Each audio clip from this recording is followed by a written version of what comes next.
В этом видео мы с вами погуляем по Норвегии исторической. Я расскажу вам тайну самого северного готического собора – гордость Транхейма. Мы посмотрим на город с высоты птичьего полета, исследуем старинную крепость и узнаем, чем кончилась ее осада и почему осаждавших стали сравнивать с армией Наполеона. Побываем в фолк-музее под открытым небом и увидим быт местных жителей в разные времена. Оценим королевскую резиденцию и просто пройдемся по улочкам прекрасного Транхейма. Друзья, мы направляемся в одно из самых популярных среди туристов мест Транхейма – крепость Кристиансен, объект национального наследия Норвегии. Контролировать территорию, где сейчас стоит крепость, всегда было стратегически важно. Норвегия регулярно подвергалась захватам шведов. В 1564 и в 1658 годах шведы захватывали Транхейм. Город был защищен укреплениями на реках, но уязвим для атак с востока. Поэтому и была построена эта крепость. В 1681 году был большой пожар, который опустошил большую часть города, и крепость в том числе. Ее отстроили в том виде, как она и дошла до наших дней. Строительство шло с 1682 по 1684 год. Крепость должна была иметь симметричную форму звезды, но из-за холмистой местности она получила неправильную девятизубую форму. Крепость Кристиансен сыграла значимую роль в 1781 году.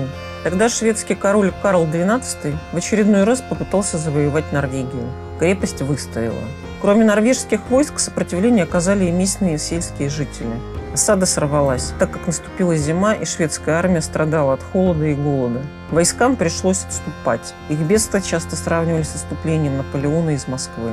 Снег, холод, сильная метель практически уничтожили тогда армию шведов. В период с 1816 по 1940-е годы основная функция крепости заключалась в том, что ее пушки предупреждали жителей Транхейма о пожарах. В начале 20 века крепость использовали как военный тренировочный лагерь и склад, в том числе для боеприпасов. Во время Второй мировой войны фашисты захватили Транхейм в апреле 1940-го. Они использовали крепость и как укрепление, начав ее реставрировать, и как символ покоренной Норвегии. В крепости фашисты установили свои системы ПВО. На ее территории они казнили около 30 участников норвежского сопротивления. А после войны здесь также проводились казни, но уже предателей и нацистских преступников. К тысячелетию Транхейма в 1997 году крепость полностью отреставрировали, и сейчас на ее территории музей. Какой музей? Вы можете увидеть в этом ролике. Ну что, друзья, мы сейчас с Александрой подошли к одному из старых районов Транхейма, очень красивому, и Саша нам расскажет, так сказать, местные новости. Спускаемся с крепости. И здесь мы смотрим очень крутой холм. Как видите, люди едут на великах. Но если ты посмотришь вот сюда, вот как ты думаешь, что это? Что это ты видишь? Вот она, вот железная конструкция, вот это. Вот это, скорее всего, какой-то фуникулер был. Это, мне кажется, чуть ли не единственный в мире подъемник для велосипедов. Да ты что? Одна из, не знаю, известных достопримечательностей Транхейма. Надо отойти куда-то. А вот, кстати, сейчас, наверное, покажет нам дядя. Вон человек. Получится у него что-то. Оп. О, как она работает. А, вот там отправилась такая штучка, скоба, и он одной ногой упирается туда, а второй катит велосипед. Вот это история, вот это я понимаю, Саша. Собственно, мы подходим к району Бакланны. Это один из самых старых районов города. Еще в те времена, когда шведы грозили, и шведы сжигали все. И норвежцы, я так понимаю, тоже приложили свою руку к тому, чтобы поджечь. Ну, в любом случае, это очень старые улицы, не знаю, 17-18 дальше век. Куча, не знаю, лавок, да, мастерские, все в этом духе. Но суть в том, что, опять же, очень старые дома, очень сложно реновировать, огромное количество денег. И в 60-х годах была идея вообще все нафиг снести и построить нормальное, шоссе здесь. Происходил референдум. Улочку, весь этот маленький райончик сохранили, на счастье всех туристов. И мне кажется, если бы не было этого района, было бы все намного печальнее. Например, мне кажется, Пеппи длинный чулок, что-то в этом духе, да? Старые вот старые вот эти вот. Очень похоже, как в Бельгии с Марусей мы ходили, самая маленькая улица. Давай я руками померяю.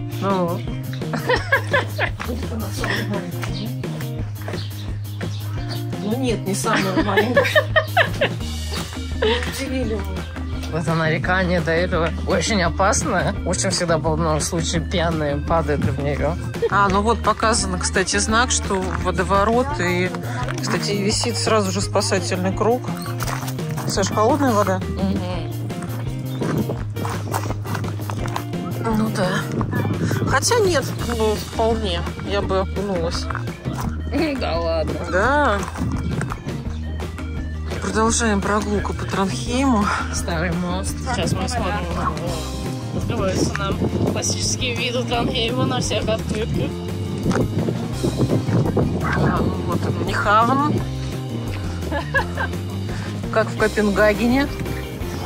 Вот эти здания, это все раньше были же какие-то сториджи. Да, так и много так и осталось. Или вообще потерял всякие функции. Но что-то видишь, было переделано в жилые дома. Все это на канале, тут достаточно ветрено, и наверняка не очень просто жить с точки зрения холодов. Из судов, из лодок товар принимали на крюках сюда, в Питер-Массасапата. А вот тут мост разводной, да? Нет, у нас нет жадных мостов. Ну то есть тут здесь все только малый транспорт пройдет.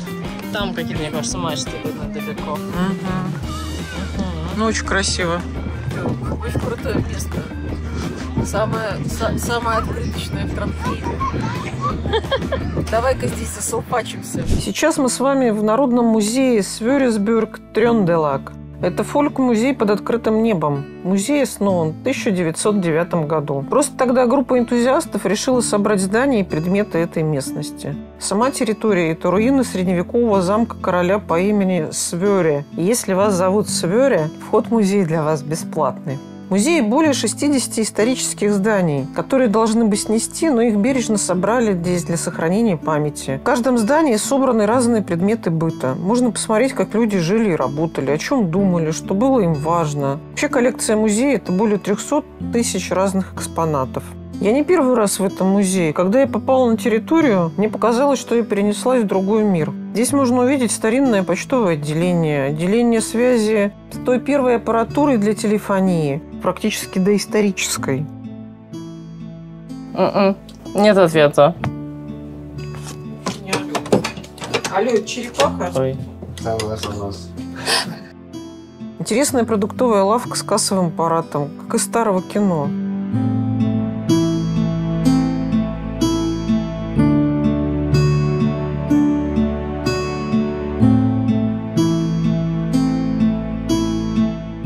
А вот портреты на стене в стиле мира Гарри Поттера уже дань современной моде.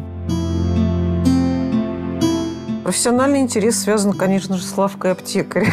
Так получилось, что я работаю в этой сфере. А вот кабинет стоматологии с этими изощренными орудиями пыток вызывает очень неприятное ощущение. Как хорошо, что стоматология сейчас совсем другая.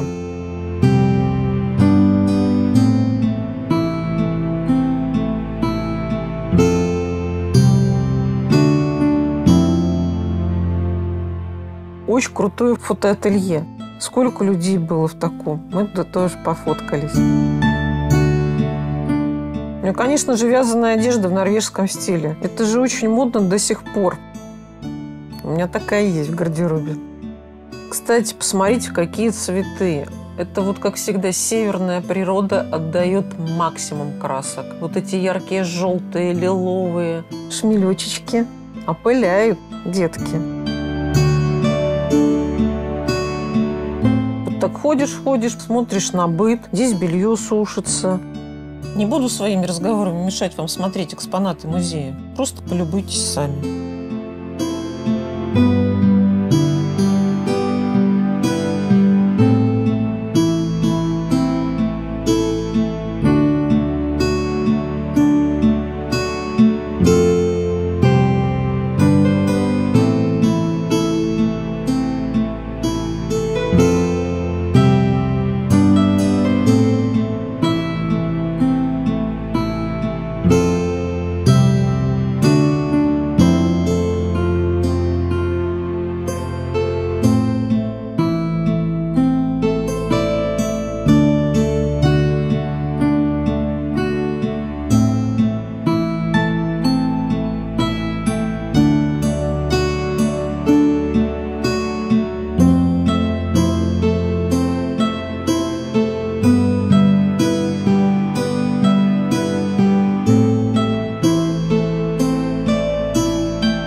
смотришь на быт, здесь белье сушится, а здесь животные. А вот так вот выглядит хлев. Ну и, конечно, сеновал. Мимо сеновала я не пройду. Как же? 1, 2, 3.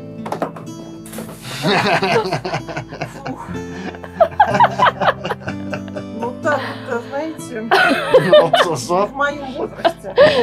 Кстати, вот что мне всегда очень нравилось в норвежской архитектуре, это их крыши. Ну, то есть для утепления клали бересту, сверх бересты дерн и укладывали мох. Ну и там травка уже росла, и деревца какие-то. И красиво, и удобно. И гидроизоляция, и теплоизоляция. Вот здесь можно, например, даже ягоду сорвать.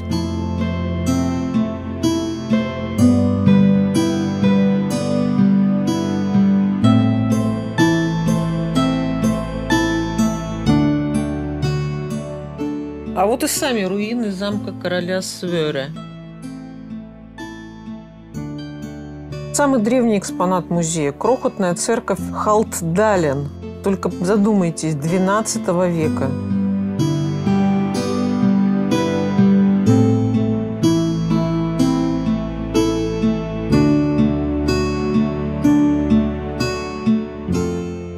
Уникальная обугленная сосна, из которой сделаны стены церкви, так и дышит древностью.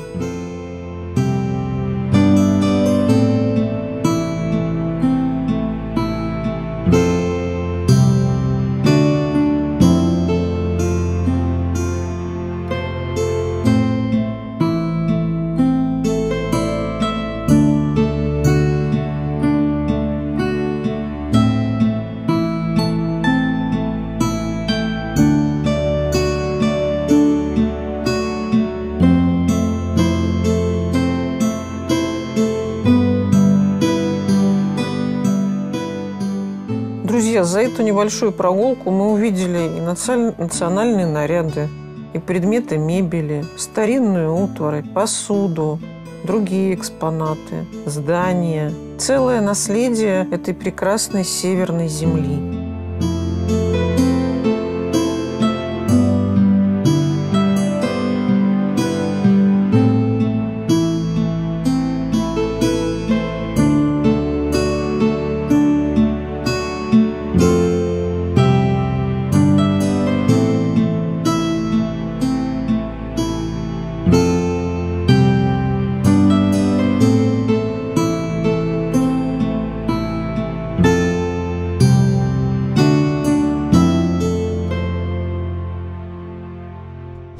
Ну как же после такой прогулки не проголодаешься? Вот зашли в бар крафтовый. Вообще Норвегия, в том числе и иммигрантская страна, и здесь отличная пицца. Неплохо готовят мясо. Есть своя национальная кухня. Но сейчас я попробую филе миньон. Друзья мои пиццу пробуют. Филе миньон подают картошечка, капусточка, перечный соус. Ну и, как я люблю, прожарка medium rare. Конечно, филе миньон, скорее всего, Аргентина или Парагвай. Вообще, говорят, много из Африки привозят мясо. Не прайм биф, конечно, не прайм. Пока лучше, чем в Нижнем Новгороде, в ресторане Митрич, я филе миньонов нигде не пробовала. Есть приближенные, есть, но the best только там. Вполне неплохо. Неплохо, не будем слишком хейтить. По цене, пиво, смотрите, пиво стоит где-то на наши деньги 1000 рублей бокал, а вот это вот кусок мяса 3000 рублей. В принципе, нормально для ресторана. Но это не ресторан, но это Норвегия. Ваше здоровье! Сейчас мы с вами идем в национальную святыню Норвегии – Нидоросский собор. Самый северный готический собор в мире. Его построили на могиле короля викингов Олафа. В юности сын вождя Олаф отправился в морское путешествие.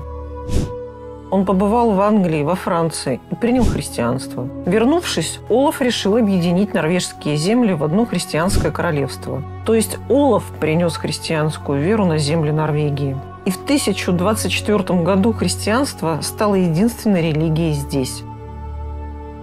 Но Олаф не был смиренным христианином. Его достаточно жесткие действия сделали короля Олафа непопулярным. В очередной захват земель Норвегии датчанами Олаф бежал. Через 2 года он хотел вернуть власть себе, но был остановлен норвежцами же, крестьянской армией, во главе с норвежскими дворянами. В одной из битв короля Олафа и убили. Позже о могиле Олафа стали рассказывать всякие чудеса. Могилу вскрыли, и оказалось, что Олаф выглядел так, как будто бы спал. Его канонизировали, и он стал святым. А на месте его захоронения построили в 1031 году маленькую часовню, а в 1070-м ее заменили церковью, которая и дала начало Нидоросскому собору. Собор строили до 1300 года. В средние века тело Олафа в серебряном гробу поместили на главный алтарь собора. Но во время реформации гроб отправили в Данию на переплавку, а останки Олафа захоронили где-то в секретном месте собора. И где это место, так никому и неизвестно до сих пор. Сам собор пришел в упадок в середине XIX века. Но в 1869 году начались реставрационные работы. И сейчас собор просто великолепен.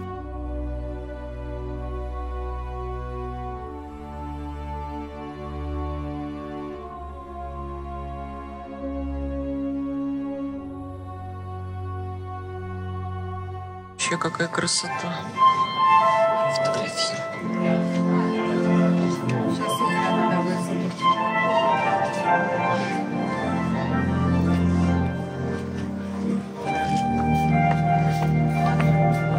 Очень красиво. Для новодела.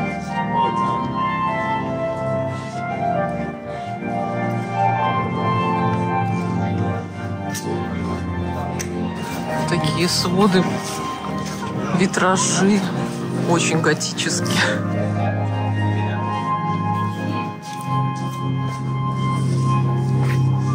Саш, ну вот по святым местам идем, в храме. Чем он так знаменит, этот храм? Концерты тут проходят. Здесь происходит, да, проводят концерты, разные другие мероприятия. Но среди главных мероприятий, собственно, коронация. То есть король приезжает из Осло, из столицы, в Тронхейм. Здесь есть на коронацию. Есть королевская резиденция. Как Бочаров ручей, да? Вот здесь одна часть такая вот ниша в соборе. И как раз, если обратить внимание, то вот сам. Это, видимо, моржовый клык или ус, как они там называются. И вот здесь оленья шкурка и Библия на Саамском. Библия на Саамском, да. Пошли мы, значит, вот по такой лестнице. О, здесь все в одну сторону. Тут такой трафик сложный будет. Тут, конечно, все это для скини-бич. Кто-нибудь с формами вряд ли пролезет здесь. Так, это все очень и очень трудоемко. И если ты косая сажень в плечах, то нет места тебе подняться на этот храм. Сил нет. Сил нет. Сашка, конечно, подсуропила. Да? Ну, красота. Обалдеть. Весь Тронхейм на ладони. Ну, смотри, не спеши. Что с коленями будет? Не знаю. Ты, Саш, здесь который раз? Второй. Угу. Девчонки, Первый раз привет. Кто был с Сашкой? В 2014 году мы здесь были. Кто там были? Оля и Марина. Да. Привет, девчонки. Я думаю, вы посмотрите этот выпуск. Не один раз. И еще подпишитесь, поставите лайки, оставите комментарии. Вот это главное наша улица, вот это монумент Олафу Тryggvason. Он был в России, на Киевской Руси. Это что? То есть такой викинг известный. Варяг. Настоящий.